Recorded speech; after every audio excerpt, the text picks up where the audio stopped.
Principally, it has never been my intention coming to Sarawak to make politics or anything like this. I'm just a man who, how do you say, if I say in Malaysian language, pencinta alam semula jadi. Hi everyone, guys, pernahkah kalian rela berkorban nyawa untuk orang lain?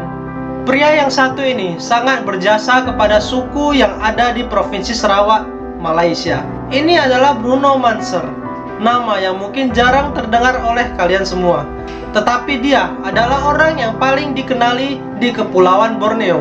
Ia pernah tinggal bersama suku Penan dan memperjuangkan nasib suku itu. Bruno Manser sendiri adalah seorang aktivis lingkungan hidup dari Swiss. Ia lahir di Basel pada tahun 1954. Saat umur 18 tahun, Bruno pernah dipenjara di negara asalnya karena ia pernah menolak untuk mengikuti wajib militer pada saat itu.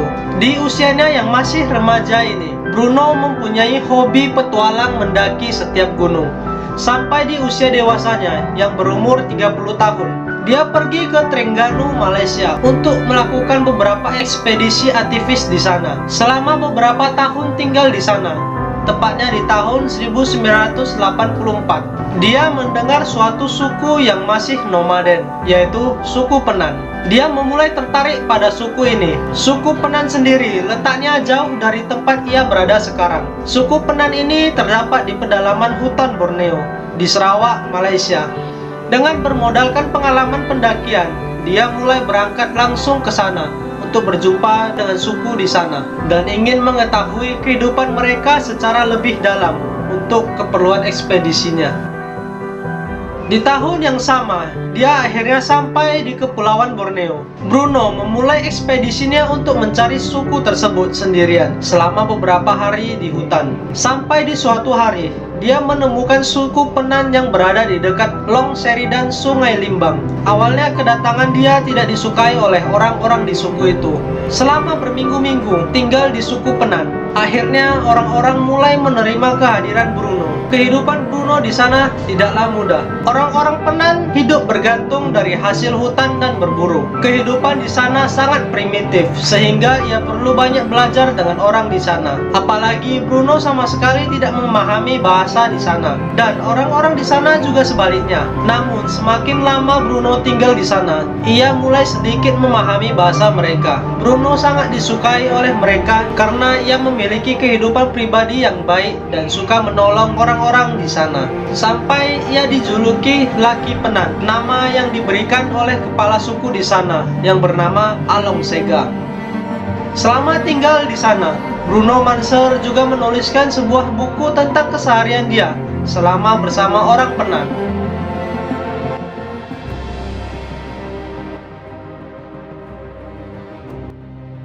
Setelah cukup lama tinggal di sana, ternyata Bruno tersadar akan sangat terganggunya orang-orang Penan ketika ada orang-orang dari luar menebang pohon di hutan-hutan Sarawak yang dilakukan secara ilegal. Penebangan ini mengakibatkan tercemarnya sungai dan menurunnya hewan-hewan buruan bagi suku ini. Bruno Manser yang sudah merupakan orang Penan, dia ingin membantu suku ini. Dia memikirkan cara dan mendiskusikannya kepada kepala-kepala suku di sana. Ia memiliki ide untuk menutup jalan setiap truk penebangan yang lewat, dan dia juga mengajak suku lainnya untuk membantu mereka dalam melakukan penutupan jalan ini agar dapat bersama-sama melindungi hutan-hutan yang menjadi tempat tinggal mereka. Bruno sendiri juga sudah seperti ketua di sana. Dia yang mengatur strategi kepada setiap suku di sana. Sampai pada tahun di mana masa visa Bruno di Malaysia habis, yang mengharuskan ia balik ke negara asalnya, Swiss. Setelah mengurus surat-surat izinnya, Bruno tetap mengunjungi Sarawak setiap tahunnya.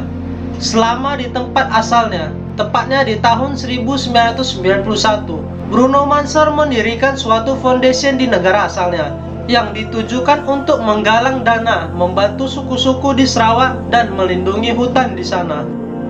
Sontak tindakan ini tidak disukai oleh para menteri di Sarawak yang secara terbuka mereka mengumumkan di media agar orang-orang dari luar tidak ikut campur apapun yang terjadi di Sarawak. Bruno berulang kali dipulangkan atas tindakannya yang terlalu ikut campur dalam urusan dalam negeri ini. Walaupun bagaimanapun, tindakannya ini mendapat banyak perhatian dari berbagai media dan saluran televisi ternama untuk membuat liputannya. Pada tahun 2000, Bruno Mars mencoba sekali lagi untuk masuk ke Sarawak melalui Kalimantan, Indonesia. Dan ini merupakan tahun di mana Bruno Mars hilang secara misterius dan terakhir kalinya menginjakkan kaki di Sarawak.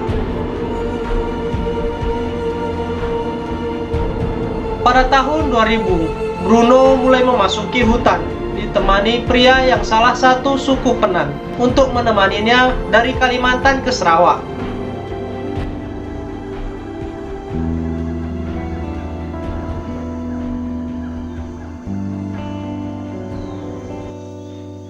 Hingga di bulan Mei tahun 2000, Bruno Mars mengatakan niatnya ingin mendaki Gunung Lawi dan meminta pria pribumi Penan untuk meninggalkannya. Sejak itulah Bruno Mars terakhir kalinya terlihat sebelum pendakian. Ia terlihat membawa beg seberat 30 kg. Orang-orang dari suku Penan sudah mencarinya dan orang-orang dari Manser Foundation pun juga turut ikut mencarinya dan juga tidak ditemukan. Beberapa spekulasi mengatakan kalau ia jatuh dari sisi gunung, tetapi mayat dan barang-barang yang dibawanya juga tidak ditemukan. Ada beberapa orang yang beranggapan kalau hilangnya Bruno Mars ini dilatar belakangi konspirasi politik, tetapi tidak ada yang tahu pasti kebenarannya. Sampai Mahkamah Sipil Pencarian dari Swiss mengumumkan untuk memberhentikan pencarian dan menetapkan Bruno Mars meninggal secara sah pada 10 Maret 2005. Kisah dari kegigihan perjuangan Bruno Mars ini diadaptasi di sebuah film dokumenter yang berjudul Laki Penan dan juga ditayangkan di film layar lebar yang berjudul Paradise War: The Story of Bruno Mars. Kisah ini pun menjadi kenangan yang berjasa untuk suku Penan dan beberapa suku di Borneo.